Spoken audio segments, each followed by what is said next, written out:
Hi everyone, welcome back to a new video. आज की video में हम लोग डिस्कस करने जा रहे हैं हिमाचल प्रदेश के करंट अफेयर्स सितंबर 2023 के। आप लोगों को पता ही है कि 1 से 7 के करंट अफेयर हम पहले ही डिस्कस कर चुके हैं। आज हम डिस्कस करने जा रहे हैं 8 से लेकर के 15 सितंबर के करंट अफेयर। और इससे जो गिरिराज न्यूज़पेपर आता है, एक वीकली मैगजीन आती है, उसको हम पहले ही डिस्कस कर चुके हैं। अगर आपने वो वीडियो नहीं देखी है तो जाकर के देख ले, बिकॉज दोनों वीडियोस जो आती हैं, दोनों डिस्कशंस में सेम क्वेश्चंस नहीं होते हैं। कुछ एक चीज़ें उसमें कवर की होती हैं और कुछ एक चीज़ें इसमें कवर की होती हैं। और स्पेशली उसमें जो करंट जीके हिमाचल का चल रहा होता है, जैसे कि जीके के टॉपिक्स जो न्यूज़ में चल रहे होते हैं, वो चीज़ें ज़्यादा होती हैं, तो आप उसे भी ज़रूर देख लें। स्पेशली हिंदी मीडियम के लिए तो वो ज़्यादा ही अच्छी है, बिकॉज उसमें इंग्लिश के वर्ड्स नहीं है, हिंदी ही है टोटल सारा। तो आज की डिस्कशन को शुरू करते हैं हमारे पहले क्वेश्चन के साथ।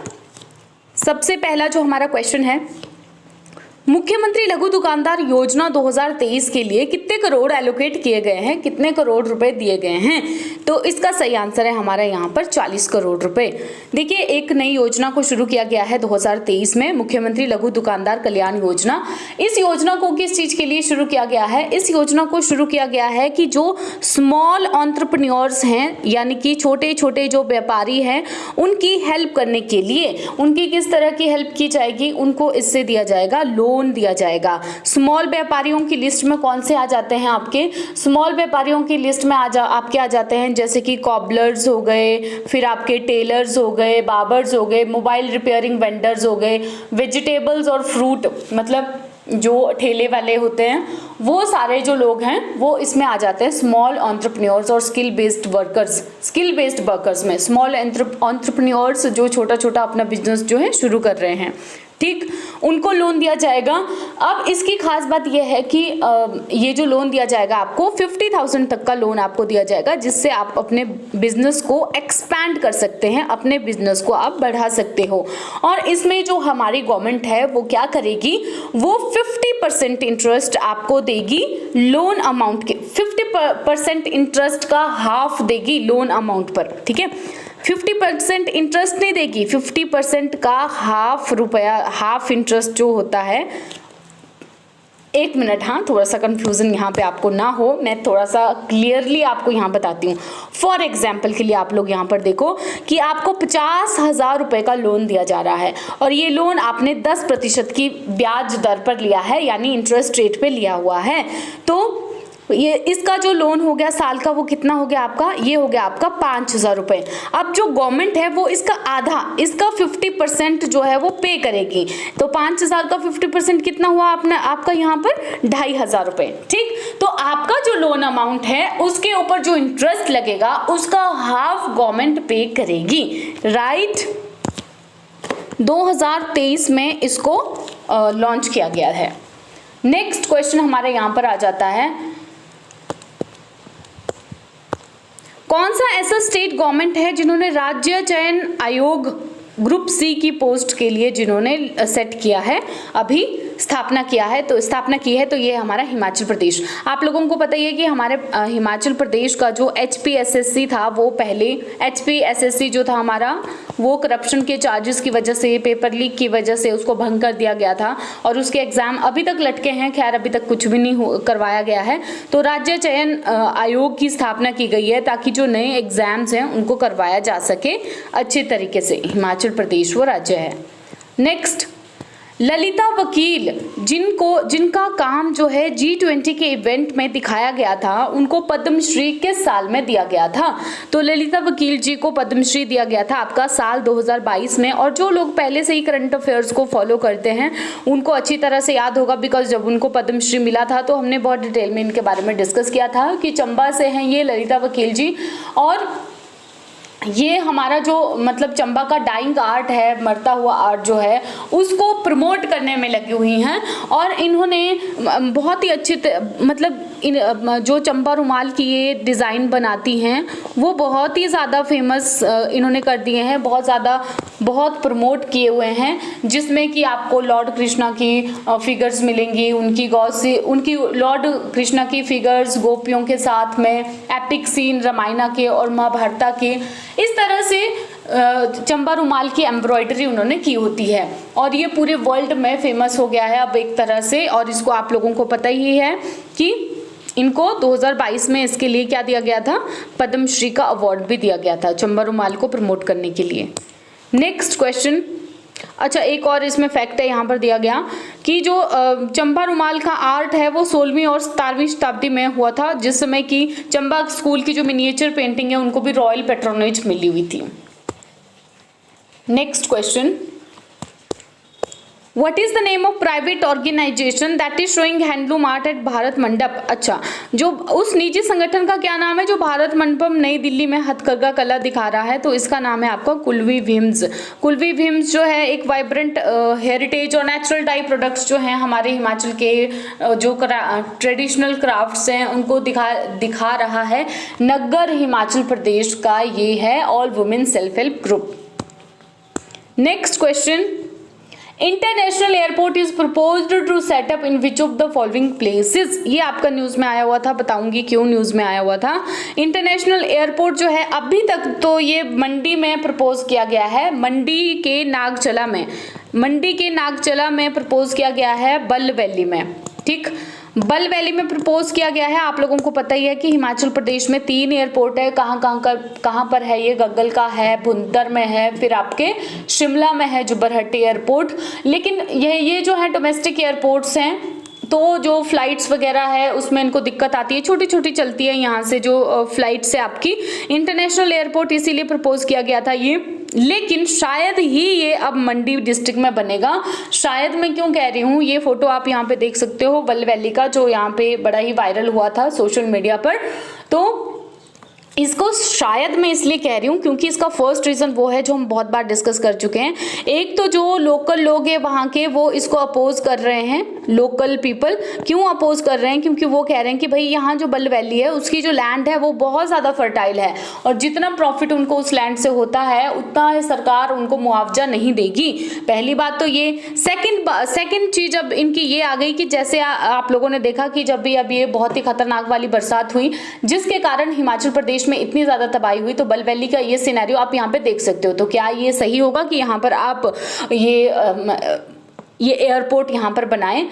खैर, जब ये पहले लोग इसको अपोज कर रहे थे तब हमारे जो नए सीएम है, क्योंकि वो जाहू से हैं, सॉरी जाहू नहीं, वो हमीरपुर से हैं, तो जाहू के करीब एक साइट यहाँ पर देखी जा रही है, अंडर कंसिडरेशन है ये कि हो सकता है जाहू के पास भी ये नया एयरपोर्ट बन सकता है। वैसे जो हमारे पहले के सीएम थे उनका सपना था ये कि बल वैली में ये इंटरनेशनल एयरपोर्ट बन जाए, जिसके लिए डीपीआर भी प्रिपेयर कर दी गई थी। पहले डीपीआर इसकी प्रिपेयर कर दी गई थी और कुछ एक बजट भी इसके लिए मतलब पास कर दिया गया था। लेकिन ये जो फ्लड प्रॉब्लम है ये अब गवर्नमेंट को इस प्रोजेक्ट के बारे में दोबारा से सोचने के लिए मजबूर कर सकती है। नेक्स्ट, कौन से ईयर में एशिया का फर्स्ट हेरिटेज ट्रॉली एस्टेब्लिश किया गया था हिमाचल प्रदेश में? तो ये आपका एस्टेब्लिश किया गया था यहाँ पर 1926 में, और एशिया की फर्स्ट हेरिटेज ट्रॉली ये आपका किया गया था जोगिंदर नगर में। कहाँ पर? Shanan hydro power project, Shanan विद्युत परियोजना के पास। तो ये अभी न्यूज़ में आपका इसलिए आया था, बिकॉज जो हमारे पंजाब, आपको पता ही है ना कि ये जो हमारा शानन हाइड्रो पावर प्रोजेक्ट है हम पहले भी डिस्कस कर चुके हैं, ये अभी पंजाब गवर्नमेंट के अंडर में है। लीज पर इनको हमने दिया था, जिसका लीज पीरियड जो है 2024 में खत्म होने वाला है, और ये भी कहा गया था इनको कि भाई ये लोग इसकी मेंटेनेंस नहीं कर रहे हैं। तो अब ये कुछ एक मेंटेनेंस काम शुरू कर रहे हैं, जैसे कि इन्होंने ये फर्स्ट जो हेरिटेज ट्रॉली है इसको अच्छे तरीके से इसको रेनोवेट करने का इन्होंने अब काम शुरू कर दिया है। इसको अच्छे से ये लोग मेंटेन कर रहे हैं, नया डिज़ाइन दे रहे हैं, ये इसको मेट्रो की तरह डिज़ाइन ये लोग यहाँ पर दे रहे हैं, तो ज़्यादा से ज़्यादा सुविधा लोगों को मिल सके, ज़्यादा कन्वीनियंस मिल सके, इसलिए मेट्रो की तरह डिज़ाइन दे रहे हैं इसको। आपका जो सफ़र इसमें जाने का हो वो ज़्यादा रोमांचक हो जाए, और 96 साल के बाद ये डिज़ाइन इसको दिया जा रहा है, आफ्टर 96 ईयर्स। ठीक, तो ये आपकी जोगिंदरनगर में है, इतना याद रख लेना, फर्स्ट हेरिटेज ट्रॉली एशिया की। नेक्स्ट क्वेश्चन, कौन से डिस्ट्रिक्ट में स्पेशली एबल्ड चिल्ड्रन यानी दिव्यांगों के लिए पहली लाइब्रेरी खोली गई है? तो ये आपकी यहाँ पर खोली गई है ऊना डिस्ट्रिक्ट में। ऊना डिस्ट्रिक्ट में ये खोली गई है कहाँ पर? नेशनल करियर सर्विस सेंटर में ये खोली गई है, नेशनल करियर सर्विस सेंटर में। इस लाइब्रेरी का नाम है स्वामी विवेकानंद स्मृति पुस्तकालय। ऐसे लाइब्रेरियों से रिलेटेड क्वेश्चन भी पूछ लिए जाते हैं, महिमा लाइब्रेरी कहाँ है, फलानी कहाँ है, तो आप लोग ऐसे याद रख लेना स्वामी विवेकानंद स्मृति पुस्तकालय, जो स्पेशली पहला है हिमाचल में ऐसा जो दिव्यांगों के लिए खोला गया है।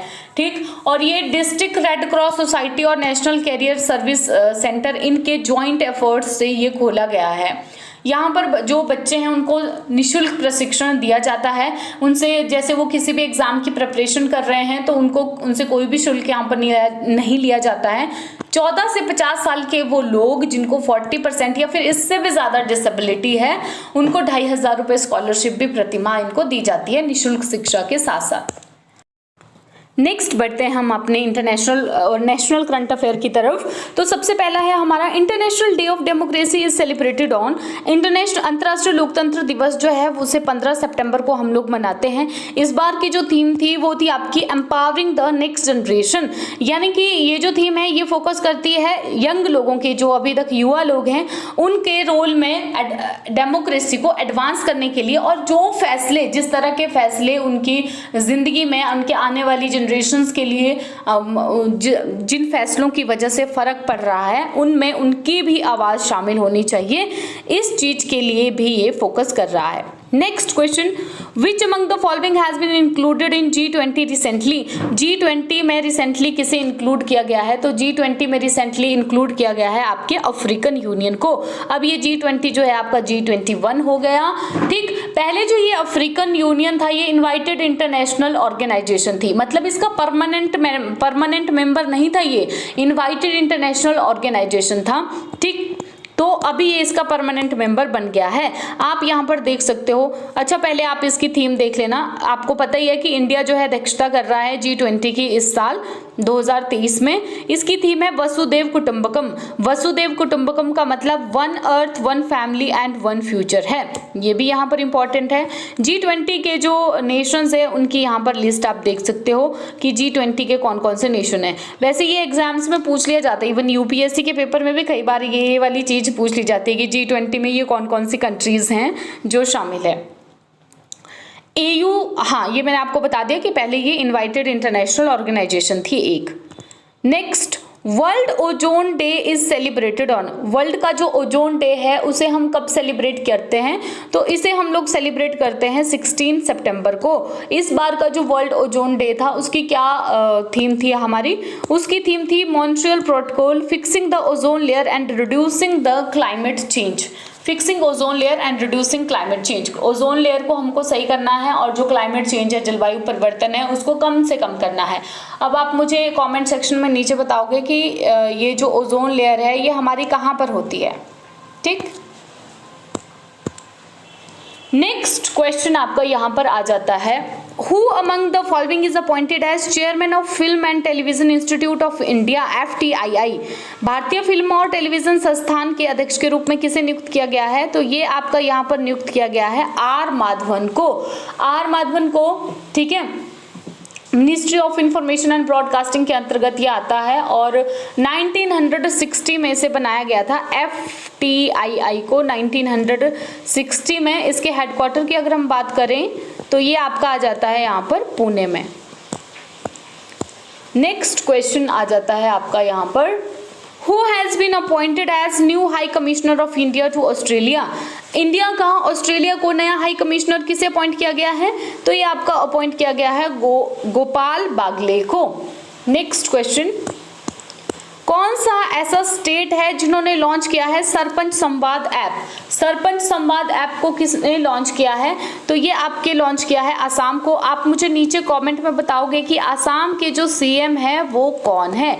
असम के CM के बारे में मुझे बताओगे। और साथ में ये जो सरपंच संवाद ऐप है इसे किस लिए लॉन्च किया गया है?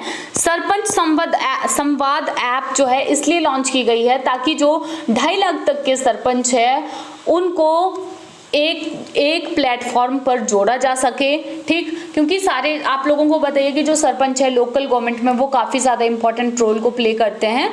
इस ऐप को किसने बनाया है, तो ये आपका बनाया है क्वालिटी कंट्रोल ऑफ इंडिया ने, सॉरी क्वालिटी कंट्रोल नहीं, क्वालिटी काउंसिल ऑफ इंडिया ने इसे बनाया हुआ है। तो ये 2.5 लाख से ज़्यादा सरपंचों को कनेक्ट करने के लिए एक प्लेटफॉर्म पर उस चीज़ के लिए इस ऐप को लॉन्च किया गया है। Next question, Surya mission Aditya L1 has been launched by. जो सूर्य मिशन है आदित्य L1 उसे किसने लॉन्च किया है, तो ये आपका लॉन्च किया है हमारे इसरो ने चंद्रयान 3 के बाद। ये एक नई अचीवमेंट है हमारे इसरो की। साइंस एंड टेक्नोलॉजी, मतलब जिनको जो भी लोग लिखेंगे पेपर लिखने को जिनको आएगा, जिनके भी मेंस में लिखने वाली चीज़ें होती हैं, वो इस बात का ध्यान रख लें कि इस तरह के क्वेश्चन पूछ लिए जाते हैं। इंडिया ने साइंस एंड टेक्नोलॉजी में क्या जो अचीवमेंट्स हैं वो हासिल की हुई हैं, ठीक। और वो जो अचीवमेंट हासिल की हैं, जैसे ये चंद्रयान हो गया 3 हमारा, ये तो इनके हमारे जो सोशियो इकोनॉमिक स्फीयर है उसमें हमें क्या इसका फ़ायदा मिलेगा, तो ये सब चीज़ें इस तरह से पूछ ली जाती हैं। तो अब इसकी खास बात क्या है, इसको लॉन्च किया गया है आपका PSLV C57 से, इसको भी याद रखना, PSLV C57 से। और एक वुमन है जिन्होंने इसको हेड किया था, उसका नाम, इनको नाम है निगार शाह जी, ठीक। पहला ये स्पेस बेस्ड ऑब्जर्वेटरी है जो कि सन को स्टडी करेगा। देखो सिंपल सी भाषा में समझ लो, सूरज का जो अध्ययन है वो करेगा कि वहाँ पर क्या क्या होगा। ऑब्जेक्टिव इसका क्या है, सन का बिहेवियर कैसा है, सन का बिहेवियर मतलब इसकी रेडिएशन के बारे में, हीट जो इससे निकलती है, पार्टिकल फ्लो, मैग्नेटिक फील्ड, और ये सारी की सारी जो चीज़ें हैं वो धरती को किस तरह से इम्पेक्ट करती हैं, धरती पर किस तरह से ये प्रभाव डालती हैं, ये ही इसका काम है आदित्य L1 का। डीपर अंडरस्टैंडिंग करनी है सन के बिहेवियर के बारे में, गहराई से समझना है सूरज के बारे में, ठीक। Next, which of the following country has become the 13th nation to issue OIML certificate? OIML certificate को इशू करने वाला कौन सा कौन सी ऐसी कंट्री है जो 13th बन गया है, 13th नेशन बन गया है, तो ये बन गया है हमारा इंडिया। इंडिया जो है बेसिकली ये OIML क्या है, ये एक इंटर गवर्नमेंटल ऑर्गेनाइजेशन है जो कि वेट्स और मेजर के सर्टिफिकेट्स को इशू करती है, जिससे कि आप पूरे वर्ल्ड में कहीं पर भी सेल कर सकते हो। तो अब इससे क्या फ़ायदा होगा, इससे ये फ़ायदा होगा इंडिया को कि जो डोमेस्टिक मैन्युफैक्चर है हमारे इंडिया के, वो अपने वेइंग और मेजरिंग इंस्ट्रूमेंट जो है इंडिया में जो बनाए गए हैं टेस्ट कर सकते हैं उनको इंडिया में ही, और इंटरनेशनल मार्केट में उनको सेल कर सकते हैं। तो इसको एस्टेब्लिश किया गया था आपका 1955 में। नेक्स्ट क्वेश्चन आ जाता है आपका, टाइटल ऑफ 132nd दुरंत कप वोन बाय। तो ये टाइटल किसने जीता है आपका यहाँ पर, तो ये टाइटल आपका यहाँ पर जीता है कोलकाता ने, दुरंत कप 2023 का 132nd, ठीक। नेक्स्ट क्वेश्चन आ जाता है हमारा, Which among the following has won 5th national wheelchair rugby championship 2023? तो ये किसने जीता है आपका 5th national wheelchair rugby championship, ये आपका जीता है यहाँ पर महाराष्ट्र ने। और ये लास्ट में फाइनल था आपका महाराष्ट्र और कर्नाटक के बीच में। किसने ऑर्गेनाइज किया था इसको ऑर्गेनाइज किया था इंडियन रग्बी फुटबॉल यूनियन ने, जो कि रग्बी की इंडिया में एक गवर्निंग बॉडी है, ताकि जो व्हीलचेयर रग्बी है उसको हम प्रमोट कर सकें और इस सपोर्ट को और ज़्यादा से ज़्यादा हम एक्सपांड कर सकें, प्रमोट कर सकें, इसके लिए इसे ऑर्गेनाइज किया जाता है। तो ये कुछ एक करंट अफेयर्स थे, नेशनल और इंटरनेशनल भी। अभी मैंने आपको पिछली वीडियो में भी शायद बोला ही था कि पूरे करंट अफेयर्स नेशनल और इंटरनेशनल वाले यहाँ पर नहीं कंपाइल हो पाते हैं, बट मैं कोशिश करूँगी कि सारे के सारे हम कंपाइल करें ज़रूर। तो आज के डिस्कशन के लिए इतना ही। आपको वीडियो कैसा लगा कमेंट सेक्शन में ज़रूर बताएं। जल्दी मिलेंगे एक नई और बेहतरीन वीडियो के साथ।